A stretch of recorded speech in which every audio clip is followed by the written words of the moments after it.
نحمده ونستعينه ونستغفره ونعوذ بالله تعالى من شرور أنفسنا ومن سيئات أعمالنا من يهده الله فلا مضل له ومن يضلل فلا هادي له وأشهد أن لا إله إلا الله وحده لا شريك له وأشهد أن محمدا عبده ورسوله رب اشرح لي صدري ويسر لي أمري واحلل عقدة من لساني يفقهوا قولي اللهم إني أسألك البر والتقوى ومن العمل ما ترضى اللهم إني أعوذ بك أن أشرك بك وأنا أعلم وأستغفرك لما لا أعلم باكم والسلام عليكم ورحمة الله تعالى وبركاته barkan mu da saduwa wannan masallaci mai albarka Masjidul Mumtaz da kina gurgu mari a garin Maiduguri yau insha Allah ta'ala muna safiyar Asabar 7 ga watan Rajab shekara ta 1447 wanda yazo daidai da 27 ga watan 12 miladiya ta 2025 majalisun mu na karatun littafin Sunan Abi Dawud muna kitabus sala kuma zamu tashi babi na 118 babu man zakar annahu yarfa'u yadayhi idza qama min ithnatayn babin da zai karantar da mu cewa annabi sallallahu alaihi wasallam yana daga hannayensa idan ya taso daga raka'a ta biyu zai shiga raka'a ta uku hadisi na 743 haddathana Uthman bin Abi Shayba wa Muhammad bin Ubayd al-Muharibi qala haddathana Muhammad bin Fudail an Asim bin Kulayb an Muharib bin Dithar an ibn Umar qala Abdullahi dan Umar Allah kara masa yadda yake cewa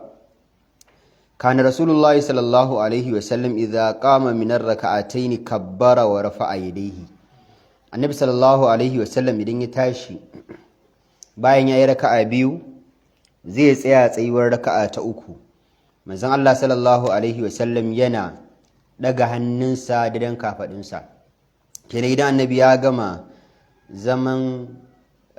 na tahiyya na farko idan zai miƙe shiga tsayuwa ta raka'a ta uku manzala idan ya tsaya tsaye cak sai ga ya daga hannayensa wannan yake nuna mustahabbi ne kenan mutum ya daga hannayensa bayan tahiyya ta farko lokacin da zai shiga raka'a ta uku hadisi na 744 haddathana al-Hasan bin Ali haddathana Sulaiman bin Daud al-Hashimi haddathana Abdurrahman bin Abi Zinad an Musa bin Uqba عن عبد الله بن الفضل بن ربيعة بن الحارث بن عبد المطلب عن عبد الرحمن بن الأعرج عن عبيد الله بن أبي رافع عن علي بن أبي طالب عن رسول الله صلى الله عليه وسلم سيدنا علي بن أبي طالب يكي تشيوا أنه كان إذا قام إلى الصلاة يتشي من زن الله صلى الله عليه وسلم إذن يتاشي زي سلة المكتوبة سلة تكي تفر الله كبر النبي يكن يكبر wa rafa'a yadayhi annabi sai daga hannayensa hadwa mankibaihi da dan kafadinsa wannan kabbara harama kenan da haka idan manzo Allah sallallahu alaihi wasallam ya tsaya cak zai fara sallar asbahi ne ko azhar ne ko la'asar ne ko magriba ne ko isha ne in annabi ya tsaya sai daga hannayensa da dan kafadinsa wa yasna'u mithla dhalika idza qada qira'atahu wa arada an yarka'a annabi sallallahu alaihi wasallam kuma yakan sake yin kabbara ya daga hannayensa idan ya gama karatun fatiha da sura ko ya gama karatun fatiha kadai idan ya nufaci yin ruku'u annabi zai ƙara daga hannayensa yayi kabbara kenan yayin tafiya ruku'u wa yasna'u idza rafa'a min ar-ruku'i sannan manzo Allah yakan ƙara maimaita irin wannan abin kenan idan ya dago daga ruku'u ya tsaya annabi sai daga hannayen shi still ya kabbara wala yarfa'u yadayhi fi shay'in min salati wa qa'id Ali bin Abi Talib yake cewa manzon Allah sallallahu alaihi wasallam bai daga hannayensa cikin wani abu na sallarsa inda yana zaune kina inda manzon Allah a zaune yake to inda har a halin zama yake manzon Allah bai daga hannayensa kwata kwata wa idza qama min as-sajdatayn idan manzon Allah sallallahu alaihi wasallam ya dago daga sujjada ta biyu rafa'a yadayhi kadhalika wa kabbara annabi kan daga hannayensa hakan nan ma yayi kabbara wannan gabar da shi Ali bin Abi Talib yace wa idza qama min as-sajdatayn idan annabi sallallahu alaihi wasallam ya taso daga sujjada ta biyu jumhur shura sun Abi Dawud da jumhurin malaman hadisi suka ce as-sajdatayn anan ana nufin ar-rak'atayn ne ba sajdatayn ba shine shurah na abi in banda Imam al-Khattabi a cikin Ma'alimus Sunan shi ya tafi akan cewa anan ya tafi akan zahirwa da shi sayyidina Ali ya faɗa cewa idan manzo Allah ya sujada ta farko ya zauna ya sujada ta biyu in ya dago daga sujada ta biyu to zai daga hannunsa wanda dama kuma wannan mun faɗe shi ai a sifar sallar manzon Allah sallallahu alaihi wasallam hadisi da muka yi a baya cewa idan annabi ya sujada ta farko ya zauna ya sujada ta biyu in ya tashi tsaye yana yin kabbara kaga zahirin kuma wannan ruwayar abin da ke kokarin karantar da kai kenan iza qama min as-sajdataini idan manzo Allah ya tsaya daga sujada ta biyu ya tsaya kenan ya shiga raka'a ta biyu tsayuwa na biyu sai ya kabbara to amma sauran jumhurin malaman hadisi sun fahimci wannan wai zaqa min as-sajdataini idan nabi ya tashi daga raka'a ta biyu anan as-sajdatain ana nufin raka'a ne ba sujada ba amma shi Khattabi ya fahimci abin a haka Allah ya sa mun gane amma jumhur sun fahimci abin a hadisi a raka'a ta biyu ne shi yasa ma kake ganin al-Imam Abi Dawud yayi shi a babu man zakara annahu yarfa'u ilayhi idha qama min athnatayn kaga sai ya kawo shi a babin da yake karantar da mu abinda manzo Allah yake dan ya gama raka'a ta biyu ya tashi ga raka'a ta uku sai kawo wannan magana a wannan babin dan yana maka cewa shi fahimtar Abi Dawud ba ya fahimci a sujudatin ana nufin sujada biyu bane ya fahimci abin ne akan raka'ataini shi ma ya fahimta an gane kuma shine fahimtar da dewa daga cikin malaman Kaisir Raslan a cikin sin dewa Ibn Majah shine fahimtar sa da dewa daga cikin malamai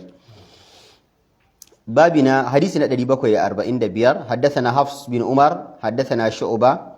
an Qatada an Nasr bin Asim an Malik bin Huwairith qala Malik yake cewa ra'aytu an-nabiyya sallallahu alaihi wa sallam da idona na ga annabi sallallahu alaihi wasallam yarfa'u yadayhi idza kabbara annabi yakan daga hannayensa idan yayi kabbara wa idza raka'a hakan nan idan manzo Allah yayi kabbara zai shiga sallah yakan daga hannu hakan nan idza raka'a idan manzo Allah yayi ruku'u ma yakan daga idan ya nufaci ruku'u ma yakan daga hannu wa idza rafa'a rasahu min ruku'i hakan nan annabi idan ya nufaci dagowa ko bayan ya dago daga ruku'i nan ma yakan daga hannayensa hatta ya buluga bihima furu'a udhunayhi har sai manzon Allah sallallahu alaihi wasallam ya kawo su zuwa ga rassan kunnansa kenan annabi yakan kawo su zuwa ga kunnan shi nan muka ce shine shahmatul uzun fatar kunni annabi yakan kawo zuwa nan zai daga hannunsa da dan reshen kunnansa ayyul qari a cikin littafin miqatul mafatih sharh mishkatul masabih yace ittafaqal ummatu ala anna raf'al yadaini inda at-tahrim masnun dewa daga cikin malamai sun tafi akan cewa daga hannaye a yayin shiga sallah yace sunnar manzon Allah sallallahu alaihi wasallam ne ba wai rukuni bane da haka yanzu idan zan yi sallah sai ne Allahu akbar ban daga hannuna ba na shiga sallah sai da tayi ba sharadi bane dole sai na daga hannu amma faɗin kabbaran haraman kuma wannan faɗin Allahu akbar rukuni ne shi yasa manzo Allah ya ce miftahus sala at-tahur wa tahrimuha at-takbir wa tahliluha at-taslim kaga sai manzo Allah ya ce abin da yake haramtar da ababan da zaka iya yi a wajen sallah yanzu a cikin sallah ba za ka yi ba shine ka yi kabbara da haka dukkan jumhur sun tafi akan cewa sunna ne ko da fiqi mu da muke karanta na malikiya zaka ji an cewa ana cewa wa raf'ul yadaini inda takbiratul ihram sunnatun an gane wannan shine mazhabar Imam Shafi'i da malamin shi Imam Malik ibn Anas cewa sunna ne kuma daga hannun da mutum zai yi ana so su malikiya suka ce ana so ya zo da dan kafadar mutum da dan kafada ake so ya zo amma shi Imam Shafi'i da ya kalli hadisin da ya ce kafada hadisin da ya ce fata da kunni hadisin da ya ce reshen kunni sai ce duk ma za a yi haɗawa kawai ka mai da hannun naka ya zama wani tsakiya kawai wani tsakiya ya zama yana dan wani alaka da kafar kaɗan yana dan alaka da kunnen ka kaɗan yana alaka da dan saman kunnen kaɗan ko ina dai ya zama dai kawai ka haɗa duka wanda shine kuma abin da dewa daga cikin malamai suke cewa fa hadha hasanun tun duka hadisan sun inganta hadisin kafada ya inganta hadisin fatar kunni ya inganta hadisin reshen kunni ya inganta to inda zai yi ka daga hannu yawa mala isa yadda dukkan ma za su samu wani fatin hannunka ya taɓa reshen kunnanka wani bangaren kamar yatsan kan ya nuna fatar kunnanka wani bangaren hannunka kuma yana sun dadin kafadarka yace in za ka yi duka ma ka hada fa hasan in ya gagara kuma kowanne ka dauka ma yayi hadisi na 746 haddathana ibnu mu'az haddathana abi wa huwa al-isnad وحدثنا موسى بن مروان حدثنا شعيب يعني ابن إسحاق المعنى an Imran al-Lahiq an Bashir bin Nahik qala Abu Huraira sahabi manzo Allah sallallahu alaihi Abu Huraira yake cewa law kuntu qaddama an-nabi sallallahu alaihi wasallam ayatu ibtayhi yace da ku a ce a sallar da muke da manzon Allah ni a gaban annabi nake ba a bayan shi nake a sallar ba wallahi da zan ga hammatar manzon Allah sallallahu alaihi wasallam. Zada Ubaidullah ibn Mu'az Ubaid ya kara da cewa qala yaqulu Lahiq shi Lahiq rawin hadisin yakan cewa daga Bashir ibn Haik zuwa ga Abu Huraira yace ala tara annahu fi salati shin ba ga ce Abu a cikin sallah yake wala yastati'u an yakuna qaddama rasulillah ai ba zai yi dama ya zama yana gaban annabi ba ai ba zai yi kana mamu ya zan kana gaban limamin ka ba. Dukkan malamai sun tafi akan cewa yin sallah kana mamu kana gaban liman sallar lalatacciya ce sai dai a wajihi guda ɗaya rak. Fuska ɗaya shine ka zo ka masallacin an tada sallar kuma ba hanyar da za ka wuce ka je baya ganin sahu ya zo ya tashi daga santan liman ya tare katanga ta tare shi da yadda za ka yi ka je baya to sahu ya riga ya haɗu in yanzu ka ce za ka kutsa za ka ɓata mutane da yawa sallar su za ka rarraba su a sahu za ka dame su za ka yi waye a nan kuma Ibn Baz ya ce idan babu sakacinka ba da gangan ka zauna har wajen ya cika ba babu wani gangancinka duk wani abu da za ka yi na ka zo ka samu baya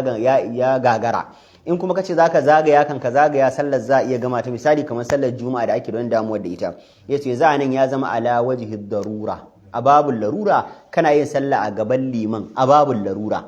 kuma zai yiwu ka jera da liman to shi ya fi da kuma ka sallah a gaban liman in yanzu ka kintato cewa in na tsaya nan na tsaya tsantan limami na to kai haka da ka je ka tsaya gaban liman amma ya gagara la yukallifu Allahu nafsan illa ma ataha illa wus'aha.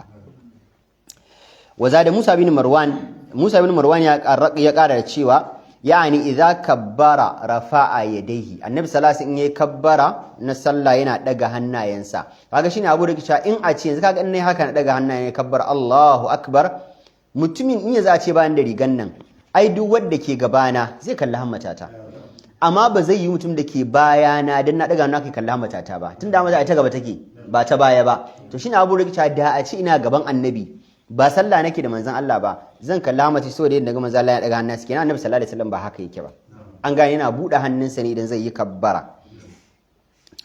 Hadisi 747 حدثنا عثمان بن ابي شيبه حدثنا ابن ادريس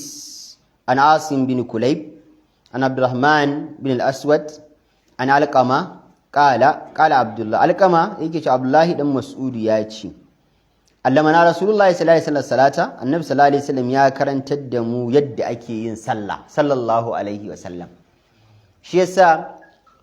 malamai suna cewa karantarwar annabi sallallahu alaihi wasallam tana da fiskoki da yawa ta'lim yadda manzo Allah ke karantar da sahabbai yakan karantar da su abu bil qaul annabi ya ce wane yi kaza ayi kaza a bar kaza wannan karantarwa ce bil qaul annabi kan karantar da sahabbai bil fi'il a aikace yanzu kaga anan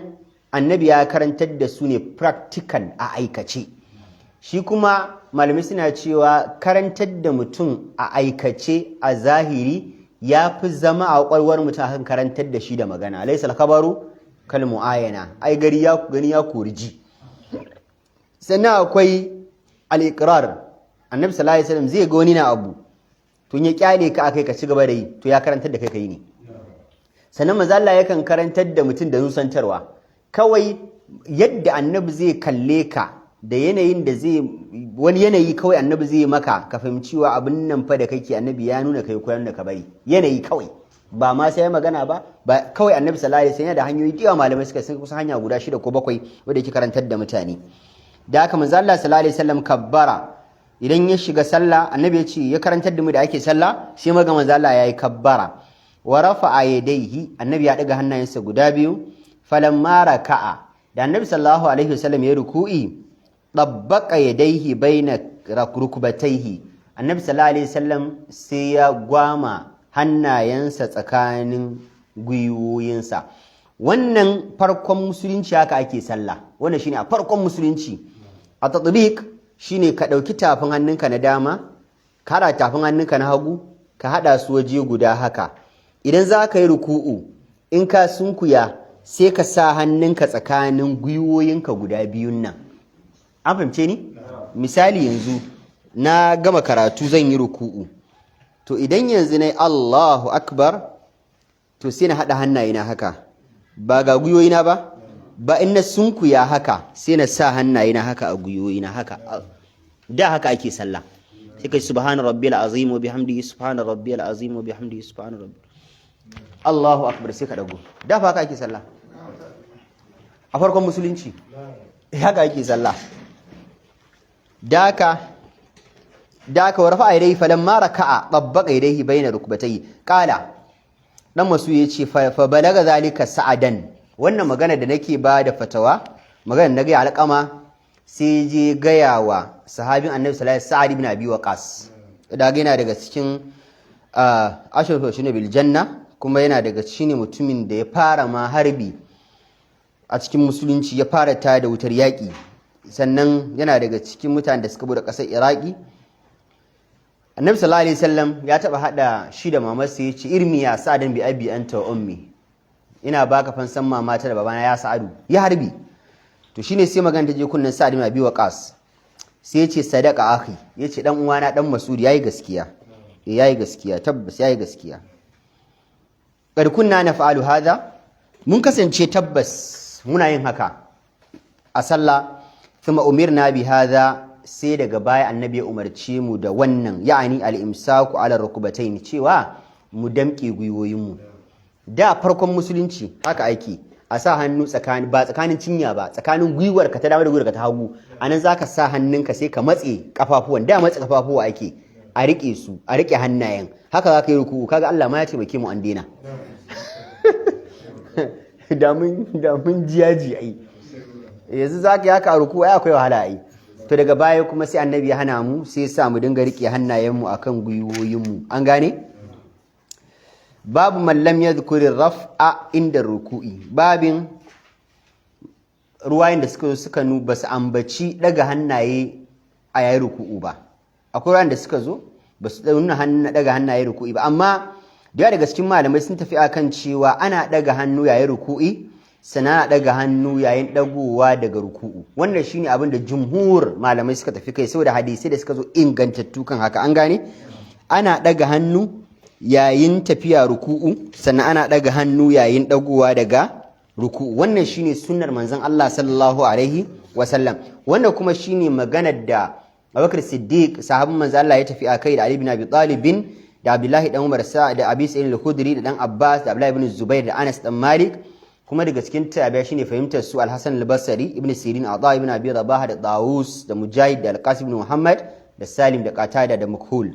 Kuma shine abin da Imam Auza'i ya zaba da Malik a cikin karshe-karshen maganganunsa, da kuma Al-Majid Imam Shafi'i da Imam Ahmad ibn Hanbal da Isa ibn Rahawayhi da Sufyan al-Thawri da har ma ashabul ra'ayi, da kuma shine abin da hadisi Abdullahi dan Mas'ud ya nuna, kuma shine magana Ibn Abi Layla. Wannan shine magana da aka wato daga Imam Sha'abi da Imam Nakhai, cewa sunnar manzon Allah sallallahu alaihi wasallam shine idan zaka shiga sallah zaka daga hannu, idan ka gama karatu zaka daga hannu domin tafiya ruku'u, bayan ka gama ruku'u idan ka dago zaka daga hannu. Wannan shine abin da ya tabbata. Amma yanzu zamu ji hadisin da yake nuna cewa duk kawai na daga hannayen ba a yi, duk ba a yi, daga hannu ɗaya ne ka cala sallah. Daga za ka yi shiga sallah sai ka Allahu Akbar, kawai shi kenan, duk sauran babu. Shi ne kake ganin wasu daga cikin iyayenmu dattawa suka rika a sallarsu. Yanzu ka je masallacinmu na iyaye da kakanni, Allah ya fi kabbar, daga hannu ɗaya ake yi. In aka daga hannu Allahu Akbar aka shiga sallah, to ba za a ƙara daga hannu ba har za a yi sallama. An gane? To wannan fiqihun suka ɗauka. Wanda kuma kaga abin da zai baka mamaki shine wannan abin da suka ɗauka, shi Imam Malik ibn Anas ba ma shi ya zaɓa ba. An gane? Malik ibn Anas ya tafi akan ana ɗaga hannu lokacin kabbar harama, ana ɗaga hannu lokacin tafiya ruku'u, ana ɗaga hannu lokacin ɗaguwa daga ruku'u. Haka Al-Majid Imam Shafi haka ya fahimta shi ma. حديث 748 حدثنا عثمان بن أبي شيبة حدثنا وكيء عن سفيان عن عاصم يعني بن كليب عن عبد الرحمن بن الأسود عن علقمة قال عبد الله بن مسعود علقمة يكي شعب لا يدن مسعود ياتي ala usalli bikum salata rasulillah, shin bazan kwatanta muku irin yadda manzon Allah sallallahu alaihi wasallam ke yin sallah ku gani aikace ba? Kala alqama yake cewa Abdullahi dan Mas'ud sai mana sallah fa salla falam yarfa yadayhi illa marratan. Abdullahi dan Mas'ud ya mana sallah ba mu ga ya daga hannu ba sai so daya rak. Yace kuma wannan sallar haka annabi yake yi. Kala Abu Dawud, annabi Dawud yake cewa hadha hadithun mukhtasarun min hadithin tawil. Yace wannan hadisi ne da aka takaita shi daga cikin wani dogon hadisi, walaysa huwa bi sahihin ala hadha al-lafzi. Annabi Dawud yake cewa wannan hadisin ayin da yazo da wannan lafazin yace hadisin bai inganta ba, hadisin ba daidai bane, an samu kuskure wajen ruwayar daga Abdullahi dan Mas'ud. Ibn Mubarak yake cewa ya dauko yake cewa Ibn Abi Hatim ya rutu magana zuwa ga babansa cewa hada hadithun khata'un. Yace wannan hadisin dan Mas'ud cewa wai bare kwatantawa sahabbai sallar manzon Allah sallallahu alaihi wasallam kuma sai musu kabbara kwaya daya. Yace wannan maganar, wannan sallar dinta haka yace kuskure ce. Hadisin ya zo ta wannan fuskar, yace wannan hadisin kuskure ne. Imam Ahmad ibn Hanbal yake cewa ruwayar dan Mas'ud da ke tabbatar da cewa daga hannu a sallah sau ɗaya raka ke yi, yace ruwaya ce mai rauni kwarai da gaske, wanda wannan kuma shine ikhtiyar na Imam al-Bukhari, ya tafi akan cewa hadisin bai inganta ba. Imam Abu Dawud da muke kan littafin sai yace laysa huwa bi sahihin, yace wannan magana ta dan Mas'ud hadisin nan bai inganta ba. An gane? Imam Darqutni yace lam yathbut, yace wannan hadisin bai inganta zuwa ga ma'aiki sallallahu alaihi wa sallam ba. Ibn Hibban yake cewa hadha ahsanu khabarin ruwaya li ahli Kufa, yace wannan shine abu mafi inganci da aka to ga mutanen garin Kufa wajen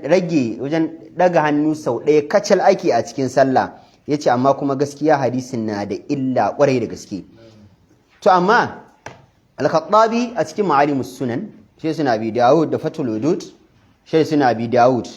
duka malaman suka ce abin da ya inganta zuwa ga manzon Allah, haka Ibn Raslan ma yace abin da ya inganta zuwa ga Annabi sallallahu alaihi wasallam shine daga hannaye a wayannan gurabe da muka ambata. Gurbi na farko kabbara harama, gurbi na biyu yayin tafiya ruku'i bayan gama karatun sura da Fatiha ko bayan gama karatun Fatiha, ko a fahimtar wasu malamai sai gani ana iya karanta sallah, ana yi sallah ba karanta Fatiha ba, misali da saboda faɗa Allah da ke cewa faqara ma ta yassara min alquran, misali nake bayarwa. Da haka in ka gama karatu kawai zaka yi kabbara sai ka tafi, in ka dago daga ruku'u zaka yi kabbara. Wayannan muka ce sune guraben da manzon Allah sallallahu alaihi wasallam yake daga hannu, dukkan wani gurbi a zaune muka ce manzon Allah sallallahu alaihi wasallam baya daga hannu. An fahimce ni? To amma yanzu anan dan Mas'ud yana kokarin tabbatar mana cewa Annabi sallallahu alaihi wasallam ya daga hannaye. Bai daga hannaye, ya daga hannu su ɗaya kacal. Duk sauran gabobin da muke ta faɗa tun daga farkon karatun sati kusan 3 dukka dan Mas'ud yanzu ya shafe mana hadda. Ya shafe mana hadda mana. To ya ce Annabi su ɗaya ke daga hannu a sallah. Duk kabarbarin da muke ta faɗa fatin sati 3 da wuce fa mala wani duk yanzu Abdullahi dan Mas'ud ya shafe mana hadda. Ya ce duka babu su, kwaya ɗaya kacal ake yi. Umar Khattabi cikin Ma'alimus Sunan yake cewa wannan maganar dan Mas'udu in muka kaddara, duk da mun ci hadisin na da rauni, mu kaddara mun ci hadisin na da rauni, dukkan malaman hadisin ci hadisin an sami kuskure cikin hadisin. To amma in mu kaddara ma mu ci hadisin ya inganta, kamar da shi Albani a takrijin da suna Abi Dawud ya ce hadisi ne sahihi. To mu je da hadisi ne sahihi, suka ce zai iya yiwuwa a farkon musulunci ne manzon Allah sallallahu alaihi wasallam yake daga hannu sau daya, amma daga baya an samu nasikh wal mansukh, sauran kabarbarin sun biyo baya sai su shafe wannan ruwayar. Kamar yadda muka faɗi cewa a farkon musulunci sallah a tatbiq ake, kuma ba ku manta ba hadisin kudu, hadisin baya, hadisin tatbiq, hadisin waye na shi dan Mas'ud ne, kuma hadisin bayan hadisi 745 ba, hadisin a tatbiq din nan ko da 40 da gashi nan kusa ba yanzu muka yi shi ai. Yawwa hadisi 747 ku kula ruwayar waye, kala Abdullahi dan Mas'ud ne, 747 yace allama na rasul sallallahu kabbara wa rafa'a yadayhi falamma raka dabbaqa bayna yadayhi bainal kubatay. Kun kula yace annabi idan yazo yin ruku'u, annabi yana hada tafukan hannayen shi guda biyu haka ram, sai ya sa su tsakanin gwiwoyinsa sai ya matse hannayen. Annabi baya daura hannaye kan gwiwoyinsa, kaga muka ce Sa'ad ibn Abi Waqqas yace kwarai haka annabi yake sallah a farko daga baya annabi ya zo ya canza. Ita ma ruwayar dan Mas'ud ce kenan wance shine farkon sallah, daura hannu akan gwiwa shine karshen sallar annabi. Wannan ruwayar ma sai mu ce to malamai suka ce to sai mu ce farkon musulunci annabi kabbara ɗaya yake, daga baya fa sauran sun biyo baya. Kuma fa malamai suka ce ba fa wanne yake nuna maka mantuwar dan Mas'udu ba kuma muna faɗin haka mutum ya je ya ce dai hadisan dan Mas'udu yayi mantuwa bane, a'a an same sa da issues na mantuwa irin waɗannan gabobin kusan guda 10. A mutum ne ai kamar mu ai, ya fi mu daraja, ya fi mu falala, ya fi mu ɗaukaka, ya fi mu matsayi saboda sahabban manzon Allah ne, amma a babin mutum ne, an gane da haka yakan iya mantuwa kamar yadda kowa yana iya mantuwa. Annabi sallallahu alaihi wasallam tana da rubuta a cikin Muwatta Malik ko an sa kamatun saun ina kan yi mantuwa kamar yadda kuke mantuwa li a sunna dan ai koyi da ni. Da haka sai zamanto na daga cikin ababen da aka samu dan Mas'udu a zamanin Annabi sallallahu alaihi wasallam ya manta su, wannan abin na ciki. Kaga sahabbai duk sun daina tadbiq, wani daga hada hannayen shi haka yake rayuwarsa yake sallah. Duk sahabbai sun bari, in ba shi kadai ba da aka tura, ba wani sahabi da aka rawaito wannan a tadbiqin a wajensa, shi kadai yake yi. Kuma akwai ta ruwaya tashi shi dan Mas'udu in yayi zaman tahiya ma ba daura hannayensa yake akan cinyoyinsa ba, tadbiqin yake yi, sai ya sa hannayensa guda biyu haka ya sa tsakanin cinyoyinsa a zaman tahiya still, a ruku'u haka zai yi, a zaman tahiya haka zai yi. Sahabbai duk ba sa yi, sai zamanto abinda manzo Allah yake a ƙarshen rayuwarsa shi dan Mas'udi ya manta. Malamai suka ce ba za mu ce bai gani ba, sai dai mu ce ya manta. An fahimce ni?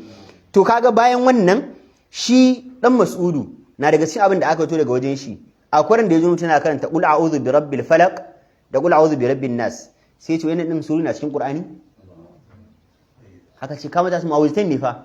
yace wallahi bai san da su ba. Aka ce a ka manta dai, yace akwai su a Qur'ani? Aka ce ƙwarai akwai su a Qur'ani, akwai su a Qur'ani. Yace ikon Allah ya manta su. Ka gani? Sannan akwai maganar mutum biyu su tsaya a bayan liman. Idan ana sallah muka ce idan mutum ɗaya ne zai tsaya a gefen liman, idan mutum biyu ne za su je su baya. Ai a farkon musulunci farkon za mu tuna ruwayoyi da yawa da suka inganta zuwa ga kuma ingantattu ne. Idan da za a yi sallah da liman da mamu daga sallan mata haka ake a farkon musulunci. Liman yana tsakiya, mutane su jero a hagunsa da damansa, wannan shine farkon sallah. Daga baya da in ya zama mutum ɗaya ne annabi ya ce sai ya tsaya a gefenka, in ya zama mutum biyu zuwa sama ya je bayan ka. Hadisin Anas kun tuna? To shi dan Mas'udu har daga baya haka yake, in za a yi sallah sai ya ce a jere hagunsa a jere damansa. Aka ce annabi ya ce shi abin da ya iya rikewa kenan fa, ana jeruwa ne hagu da dama. An gane? Sannan da a farko da in aka sujjada akwai daman kai haka a sujjada. Kaga daga baya sai manzo Allah ya hana, yace ɗayan ku da shimfida hannayensa shimfidawar singalalin karnuka, annabi ya hana. To shi har daga baya haka yake sallar sa. Aka ce annabi fa ya hana, daga hannu annabi yace a'a shi fa abin da ya rike kenan. Wannan sujjada haka annabi sallallahu alaihi wasallam yake yi. Sannan akwai ayar da aka taba karanta mishi ma yace ita ma babu a Qur'ani. Aka ce ka manta dai, wa ma khalaqa dhakara wal untha. Yace wannan a Qur'ani ce? Aka ce kwarai. Yace to wallahi ya manta ta. Ya manta ta. To sai malamai suka ce idan har muna da wayannan cases din daga Abdullahi dan Mas'udu na yana da wayannan mantuwoyin, to sai mu ci a tadbiqin nan ma annabi sallallahu alaihi wasallam ya shafe, ya manta da shafewar yake yi. Ko mun fahimta kuwa? An fahimta? Yawwa. حديث ندري بقوي 49 حدثنا الحسن بن علي حدثنا معاوية وخالد بن عمرو وأبو حذيفة قالوا حدثنا سفيان بإسناده بهذا قال فرفع يديه في أول مرة. سيرتو دون إسناد زواج سفيان زواج عبد الله بن مسعود كي شامن الله صلى الله عليه وسلم دغا hannayen su daya وقال بعضهم وسكت ce maratan wahida annabi so daga hannu kaccal a sallah na shiga sallah ne kadai bayan annabi ya ƙara daga wani hannu kuma. حديث 750 حدثنا محمد بن الصباح البزار حدثنا شريك عن يزيد بن أبي زياد عن عبد الرحمن بن أبي ليلى عن البراء أن رسول الله كان إذا افتتح الصلاة النبي صلى الله عليه وسلم إذن نفاتي فار صلى رفع يديه النبي كان دغ هنا ينسى إلى قريب من أذنيه زوا ga kusa da kunnuwa wannan yake nuna maka kenan idan ana kabbara za a shiga sallah ko kowace kabbara hannun baya taba kunne. amma Allah ya fi iyayenmu musamman mata su hannun su ya taba kunne ma an gane da iyayenmu tsofi zaka samu hannun su an ga ya taba kunne ma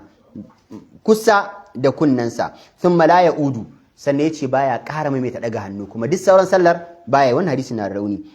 hadisi 751 haddathana Abdullah ibn Muhammad az-Zuhri haddathana Sufyan an Yazid nahwa hadith ash-Sharik lam yaqul thumma la yaudu hadisi amma bai ce bai maimaita ba zai ci ga daga hannu sau ɗaya ne kacal a ruwayar da muka yi yace in ya daga hannu sau ɗaya thumma la yaudu baya maimaitawa a wannan ruwayar yace ina daga hannu sau ɗaya sai ya shiru qala Sufyan qala yana bil kufati ba'du thumma la yaudu a Kufa ya karantar da su Yazid sai yake cewa annabi baya ƙara da maimaita daga hannun sau ɗaya kadai yake dagawa shikenan har ya gama sallarsa qala Abu Dawud wa rawa hadha al-hadith Hushaym wa Khalid ibn Idris an Yazid lam yadhkuru thumma la yaudu amma su ba su ambato thumma la yaudu sannan bai maimaita ba kawai za su ce ya daga hannu ne sau ɗaya wato malamai suna cewa akwai hikima kamar Imam al-Khattabi a cikin Ma'alim sunan yana cewa akwai hikimar da yasa muke ganin shari'ar musulunci a kowane abu takan dauki abu da sauki a karan farko daga baya sai kaga ana dan samun extension ana dan samun ci gaba kar ka ga abin yanzu kai kana ganin cewa to me wahala a cikin daga hannu yayin kabbara daga hannu yayin ruku'u daga hannu yayin sujjada daga hannu bayan dagowa daga sujjada ta biyu daga hannu yayin tafiya raka'a ta uku daga hannu yayin tafiya raka'a ta hudu daga hannu kaza me abun wahala dan a cika tashi ne a cika tashi inda ba a cika tashi ba abu ne ya zo maka sabo za a ga yana so ya baka wahala to annabi sallallahu alaihi wasallam ganin kada sahabban su wahala tunda ba sallar suka saba yi ba ai da farko sallan ma ana hira ne ai har sai da Allah ya saba da hafizu ala salawati was salatu wusta wa qumu lillahi qanitin sannan fa aka dina magana da haka zaka zo kana cewa wannan raka'a nawa aka yi raka'a biyu me karanta raka'a ta farko ya mutanen gida ya abubuwa alhamdulillah gaisa lafiya ana sallah ana magana inda cewa aka yi su shiru kasi magana sallar za a fara farkon musulunci wallahi wani abin yana fasa shi ya fasa addinin kawai ga abin ya masa wahala ya za a ce ba zai yi magana ba to shikenan gum zai yi shiru da irin sallah ta manzon Allah a minti 20 30 ana yi gum shiru ba magana kai zai ga abin akwai wahala a ciki da farko lokacin farkon zuwan sunna ma kafin duka musaba da sallar daga hannu saukiya da su miƙar da kafa ta kalla alƙibla ne da duka sallon ba haka muke kafa mu suke ba kun tuna muna dan yatsa ne da ko dan yatsa farko da aka fara kowa ya miƙar da kafa sai ya zama wani wahala kake sha wajen ka sai ka ji kamar ka dan yi gwame haka ne amma daga bayan ya zama jiki ko bai zama jiki ba in kaga mutum ma yana sallah kafafuwan shi haka sai kana ganin ya haka tsayar ba ta yi daidai ba to yadda kake kallon abin haka mazalla ya kalli yanayin yadda sahabbai za su kalli abin a farkon musulunci sai ake yin kabbara ɗayan kaɗai ta shiga sallah shikenan har a gama daga baya a hankali bi tadarruci da hikima da dabara abin yana shiga jiki can ake karawa ko mun gane kullum malamai suna cewa idan kana kokarin ka koya mutum abu kai karkana kwatanta shi da kanka kana kwatanta shi da badamin da aka ce rubutu da hagu kar kwatanta da kanka kullum idan yanzu ka samu badami sai ka ce rubutu da hagu daɗi zai ji ko wahala zai sha ba amma idan yanzu ka sami misali taki gashi nan a baka bayarwar hannun hagu a ce ya rubuta falle 10 kan minti 10 ya gama both side ne kai ko dama hagu da dama kake rubutu ba da hagu ne ba to yanzu ka bashi dama kuma wahala zai sha to yanzu yadda mutum badame yake ganin rubutu da wahala da hagu haka ake so ka dinga fahimtar mutumin da bai san abu ba yanzu kana so ya sani bai iya ba kana so ya zama jikinsa ai zaka na ganin to hannu ba hannu bane ai duka hannu ne ai wannan bai saba bane wannan ya saba wannan bai saba bane ko kun gane karatun shi ma wannan za a bi shi a hankali zai me amma yanzu a karan farko da ya saba zai ba shala ko ya shala ba to haka addini yake a karan farko kar kana ganin to me abun wahala a ciki a haramta giya lokaci daya mana kawai shikenan a ce inna malakamuru wal maisir wal ansab ta sako ita kadai mana a lokaci kai ka sai da suke shan giya a wancan lokacin mutum ɗaya na tulu biyar a gida wallahi alazim wannan ba nasira bane babu nasira na shan shi ne kawai Abu Talha cycling tulu yake yi miji Sulaim wanda ya rubuta Jatimar Anas yace shi tulunan ma cycling din su yake yi wannan number 1 number 2 number 3 number 4 number 5 idan ana kan shan wannan ya kare to za a tsima wannan kan a zagayo kan shi an gama shanye tulu biyar to shi wannan ya tsima mutanen da suka rayu kan wannan abin da safa ita ce da hantsi ita ce da rana ita ce da yamma ita ce 247 ana cikin buguwa ka zo rana ɗaya ka ce musu innamal khamru wal maisir wal ansabu rijsun fajtanibuhu wallahi su fasa addinin naka amma sai aka ba abin a hankali mataki guda 5 aka haramta saboda a dan ja hankalinsu da hikima da dabara kuma addinin ya zo sabo dama ana so a raba su da wani abin daban sai ake bin su a hankali kai ne kake gana abin ba wahala dan ka tashi a ciki ne amma annabi yana bin su da hankali farkon musulunci kabbara ɗaya ake yi daga bayan annabi sallallahu alaihi wasallam sai dinga karawa hadisi 552 hadathana Husayn bin Abdurrahman akhbarana Waqi'un an ibn Abi Layla ana akhihi Isa ana Hakim عن عبد الرحمن بن ابي ليلى عن البراء بن عازب قال رايت رسول الله صلى الله عليه وسلم رفع ابي ليلى yake cewa na ga manzon Allah rafa'a yadayhi yana daga hannayensa hinaftata as-salata lokacin da manzon Allah sallallahu alaihi wasallam ya nemi ya bude sallah ke lokacin da manzon Allah zai shiga sallah thumma lam yarfa'ahuma hatta sarafa sai na ga manzon Allah bai ƙara daga hannayensa ba har sai da ya gama sallar gaba daya qala abu daud hadha al-hadith laysa bi sahihin Dawud ce wannan hadisin bai inganta ba حديث 753 حدثنا مسدد حدثنا يحيى عن ابن ابي ذئب عن سعيد بن سمعان عن ابي هريره قال ابي كان رسول الله اذا دخل في الصلاه رفع يديه مدا النبي صلى الله عليه وسلم idan yazo ya shiga sallah yakan daga hannayensa dagawa amma ko kula wannan ruwayar ta waye Abu Huraira ya musulunta kuma amu Khaybara amma bai ce maka annabi yana dagawa sau ɗaya bane ce maka in annabi yana dagawa kenan ba haka ba an gane dagawa yake kenan yadda muka faɗa da zai ce da ina gaban annabi zan ga hammatar annabi yadda mazala ki daga hannayensa an fahimce ni shine abin ba kuma nufin sau ɗaya yake daga ba duk daga kabarbarin annabi shi yasa Imam Abi Dawud malamai suka ce daga cikin tafan da suka samu tsari na zuban hadisi suna Abi Dawud na ciki zai iya kawo maka wasu hadisai da farko sai ya kawo maka wani hadisin da zai clearing maka doubt gaba ɗaya a ƙarshe sai ya fi babun yana daga cikin malamin da ya samu kyawun tsari wajen rubuta littafi kamar da Imam Muslim muka ce tsarin zuban hadisan Muslim sun fi na Bukhari da abubuwan sun fi na Bukhari kyau tsarin zubin hadisai an gane inganci Bukhari ya fi a mukaddima da muka lura kuna na faɗi wannan magana doguwa ai na kawo maganin malamai kai dan haka yanzu Abi Dawud da ya gani aka ce abu yana manzala daga hannun shi dagawa shi ne kyale ka yanzu bai ce maka sau ɗaya ba kinan sai ka ɗauki wannan ruwayar sai ka tsallake wannan ruwan duk muka ce ba su inganta wa dan Mas'udi sai ka hada sai ruwayoyin bayan da muka ce sun inganta kinan duk daga kabbar annabi na daga hannunsa dagawa har mata shi har za ta bayyana an fahimce ni da haka ruwayar daga sau ɗaya ruwaya ce mai rauni Allahumma salli ala Muhammadin wa ala ali Muhammadin kama sallaita ala Ibrahim wa ala ali Ibrahim innaka Hamidum Majid wa barik ala Muhammadin wa ala ali Muhammadin kama barakta ala Ibrahim